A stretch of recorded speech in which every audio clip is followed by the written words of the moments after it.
Avec l'explosion des applications du numérique, renaît le spectre de la fin du travail, étayé par une succession d'études déclinées à travers les pays qui, les unes après les autres, prédisent la disparition de 30 à 40% des métiers.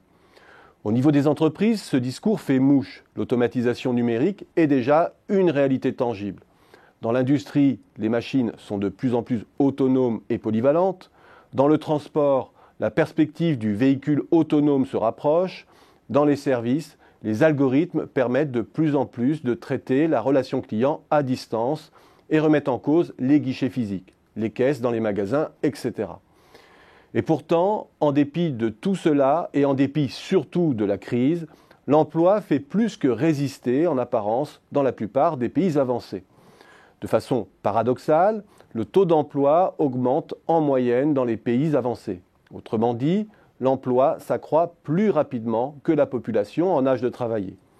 En Allemagne ou au Japon notamment, la baisse de la population en âge de travailler pousse à une mobilisation accrue de la main-d'œuvre disponible, voire migrante dans le cas allemand, là où elle aurait pu être l'occasion d'automatiser sans douleur les process. Pour paraphraser Solow, le numérique est partout, sauf dans l'emploi.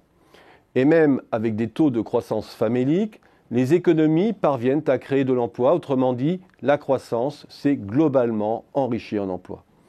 Et pour pousser encore le constat, contrairement à ce que relatent les données sur le PIB, c'est-à-dire une rupture en niveau et en tendance de la production, rien de tel pour l'emploi des principaux pays avancés. La crise fait plutôt figure de trou d'air transitoire. Les tendances de moyen terme semblent avoir repris leur cours aux États-Unis, au Royaume-Uni, comme en Allemagne, en France ou encore au Japon. Et dans les quelques pays où l'emploi semble s'infléchir plus lourdement, peut être accolée une histoire bien spécifique qui n'a pas grand-chose à voir avec la vague numérique comme en Espagne ou en Italie. J'évoquerai ici 3 grandes raisons qui expliquent la résilience de l'emploi, outre les incitations fiscales et réglementaires en faveur du travail peu qualifié.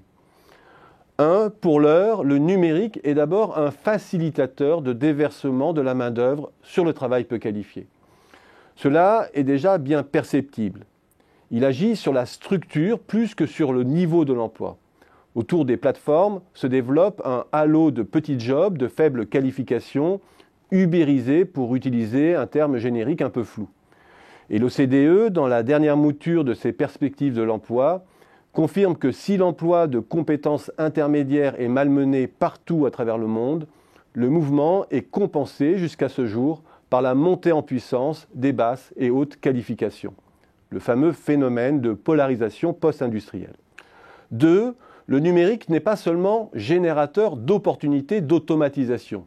Il est aussi le vecteur de nouveaux assemblages entre produits et services, comme le souligne notamment Pierre Weltz dans son récent ouvrage sur la société hyper-industrielle. Monter en gamme aujourd'hui, c'est enrichir les produits du point de vue de leur accessibilité, leur maintenance, leur interopérabilité, leur sécurité, leur traçabilité. C'est aussi augmenter la continuité et la fréquence des prestations, etc. Et tout cela mobilise du temps homme. 3. Le numérique ne vide pas seulement le travail de son contenu répétitif, il crée aussi de nouvelles astreintes qui épaississent les tâches en matière de communication, de traitement d'une information pléthorique que chaque utilisateur souhaite de plus en plus granulaire. Bref, ne pas voir la fin de l'emploi aujourd'hui dans les chiffres ne présage sûrement pas de l'avenir, mais nous met en alerte sur l'écueil de raisonnement trop simpliste.